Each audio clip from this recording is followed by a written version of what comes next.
Mrs. Claus sat in her rocker, a half-completed sweater resting on her lap. The alarm clock on the small table beside her rang a shrill alarm through the warm air of the house, announcing that it was now 1 a.m.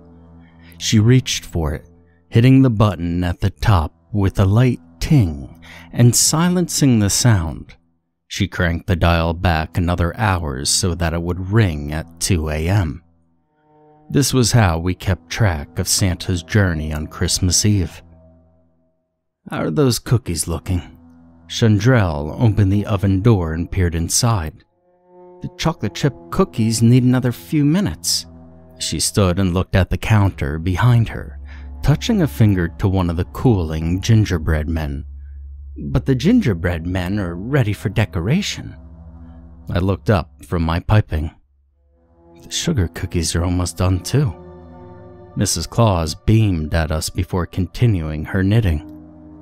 Good. You girls are such perfect little elves." The kitchen counters were covered with cooling racks of sugar cookies decorated with red and green frosting, pinwheel cookies with chocolate and coconut layers, and almond shortbread cookies dusted with powdered sugar. Several pies cooled in the window, the chilled glass absorbing their heat to create a moist fog that blurred the snowy wonderland outside. I had made apple and pumpkin pies as well as some meat pies with the beef left over from the cows that we had in the summer.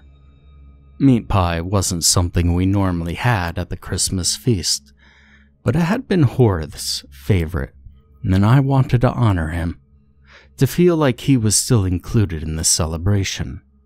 My heart stung at his memory, and my eyes watered. I wanted to fall to the floor and cry, but it was Christmas, and I had to put on a happy face for the younger elves. I swallowed my pain down and forced myself to smile as I worked. I'd be able to cry later in the quiet safety of the barn, away from the observant eyes of Mr. and Mrs. Claus. Once the cookies were finished baking, Chandrell started to roast the Christmas ham. The boys, who were now busying themselves at the stable, had slaughtered the pig earlier that week. Fresh potatoes and corn harvested at the end of the fall, and root vegetables from the cellar would complete the feast. Santa always came back on Christmas hungry, even after eating the treats left by little boys and girls all around the world. And once he had returned, we'd all celebrate the success of the holiday with him. It would be joyful to have everyone enjoy the sweet and savory treats created by me and Chandrell. This year, there were 12 of us elves. Chandrell and I were the eldest. At 19, Chandrell was the oldest elf I'd ever known. I'd always joked that it was her baking skills that kept her alive so long. I was the second eldest at 16. Until Thanksgiving, it had been Horace who had been the second eldest. He had been 17. Horace and I had been very close.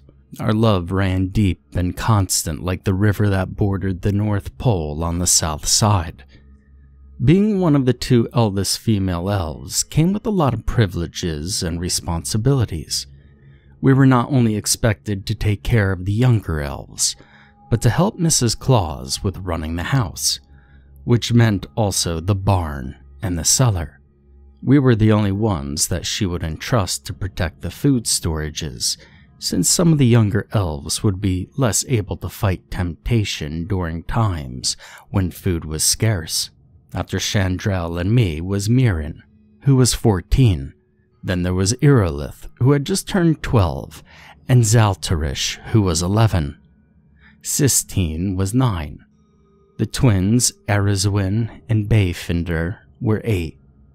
Bluefan was 7, and Alok was 4.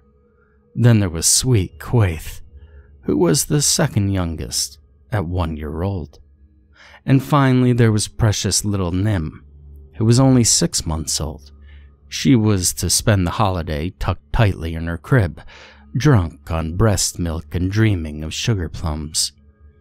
I had this special bond with Nim, because she was the first elf harvested from me. After years of fearing that I wouldn't be able to contribute new elves to the poll, Nim finally came along. My little miracle.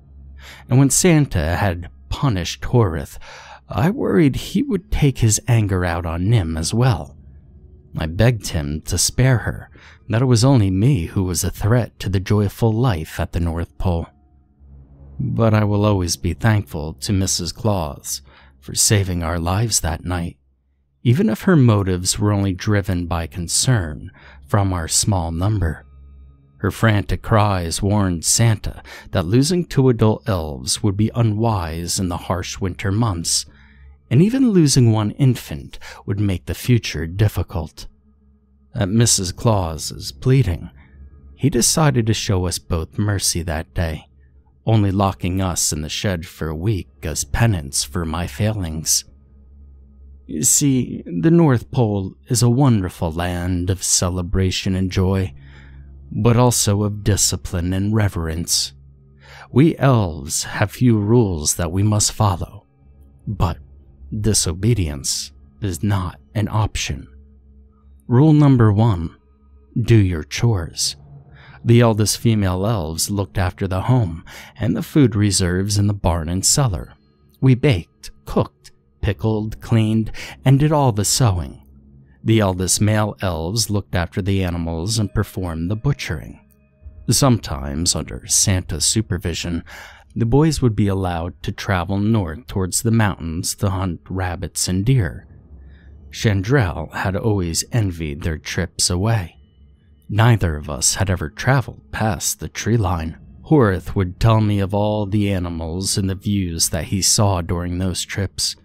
We'd sneak to the barn late at night and lay together in the hay.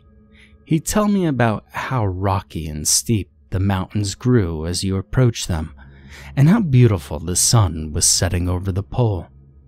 And after their 10th year, elves were expected to help look after the crops and contribute to the harvests.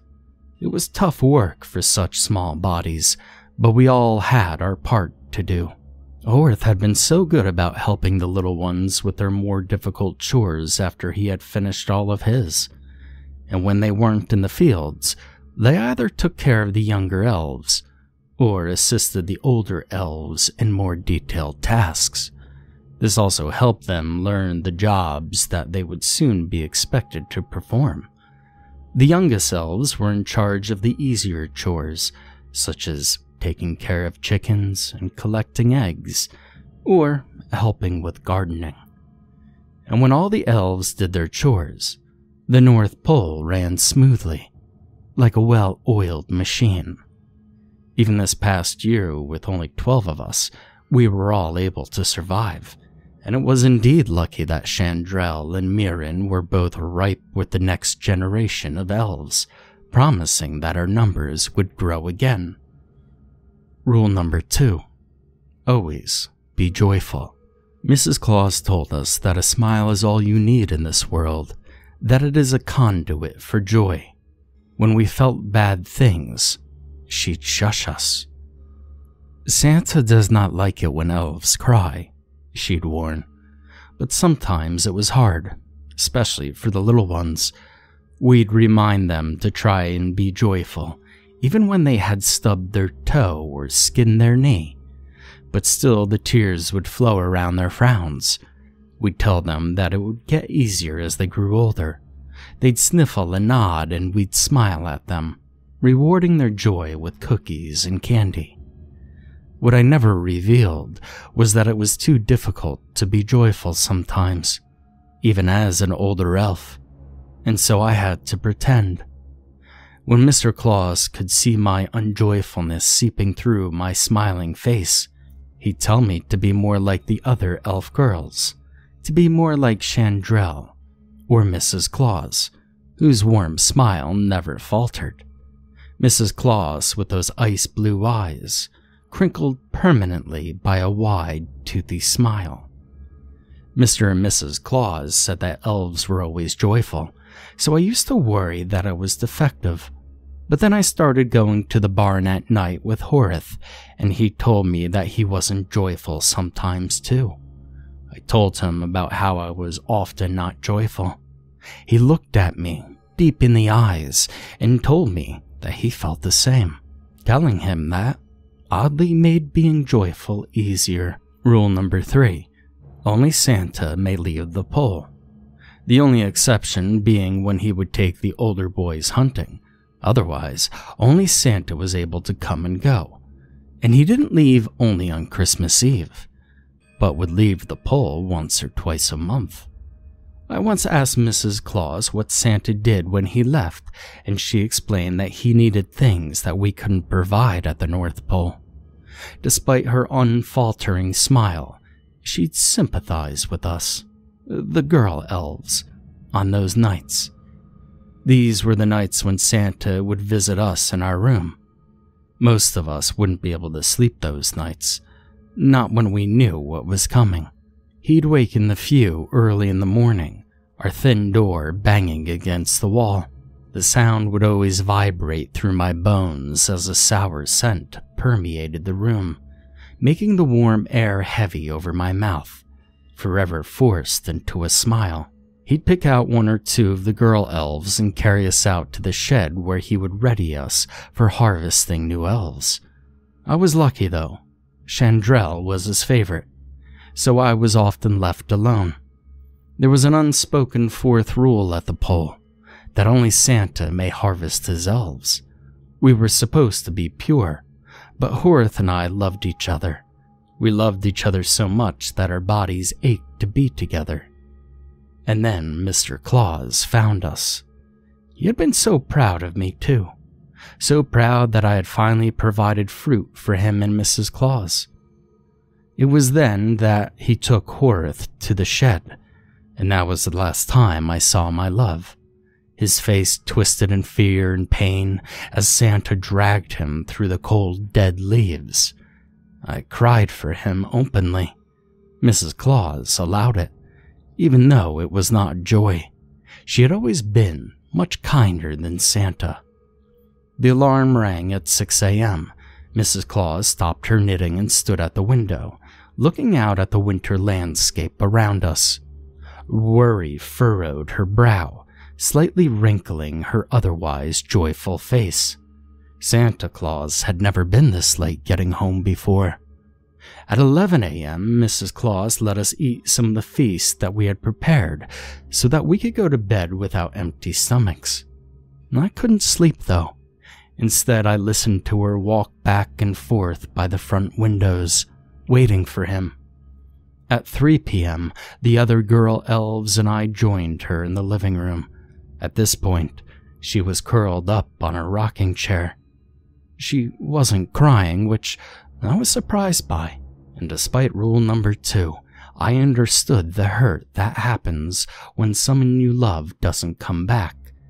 Yet instead, Mrs. Claus rocked back and forth, her eyes glazed over, staring out into nothing.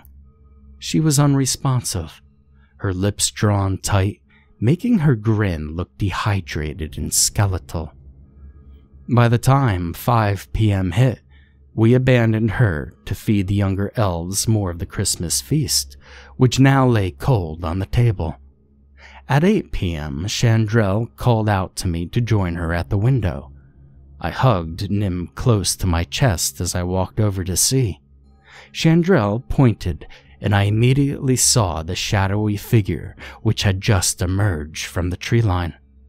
Mrs. Claus jumped from her chair, pushing us aside to take a look. "Oh, thank God he's back," she cried, the practiced smile of joy stretching her face wide again. We continued to look over her shoulder as another shadowy figure appeared, followed by another. Soon, several shadows were walking towards the house. Mrs. Claus's face went pale, and for the first time, her smile wavered. It felt as if ice water was running down my spine. She ran to the back of the house and came barreling back moments later with a large shotgun. She brandished the weapon in front of her as she ran out the door wearing nothing but her housecoat and slippers. There was a loud bang and she fell into the snow, which quickly turned red around her. We weren't too stunned to react. Within seconds, strange men were around us, grabbing us and asking us questions in short barks. Chandrel smiled widely at them, asking if they wanted some cookies and Christmas cheer. Nim and I were the only ones who cried. I haven't seen any of the other elves since. The men let me keep Nim though, which I appreciate. They gave me a cup of water and a cup of some warm brown liquid I assumed was hot cocoa, but it was bitter and earthy. I spit it out and the men took it away. They asked me lots of questions, many of which I didn't understand. It was like they were speaking a different language. They asked me who my mother and father are, but I don't know what those words mean.